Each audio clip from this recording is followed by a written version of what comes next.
Hello guys, welcome back to our channel. If your Hisense Smart TV suddenly stops responding to the remote and button presses seem completely ignored, it can feel frustrating especially when you are trying to switch apps or control the volume quickly. Sometimes the remote lights up, but the TV does nothing, while other times the Hisense Smart TV responds only once and then suddenly stops again. A problem like this can happen because of battery issues, pairing interruptions, blocked signals, or temporary system glitches that are easy to overlook.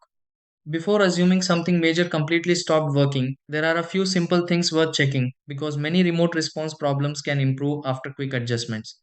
In this video, let's go through several easy steps to help fix a Hisense Smart TV not responding to the remote. Try these. Step 1. Check the batteries inside the Hisense Smart TV remote if buttons suddenly stop responding. Step 2. Replace weak batteries in the Hisense Smart TV remote if response feels delayed. Step 3. Point the Hisense Smart TV remote directly toward the Hisense Smart TV without blockage. Step 4. Restart the Hisense Smart TV briefly if remote commands still do not work. Step 5. Reconnect or pair the Hisense Smart TV remote if the connection feels interrupted.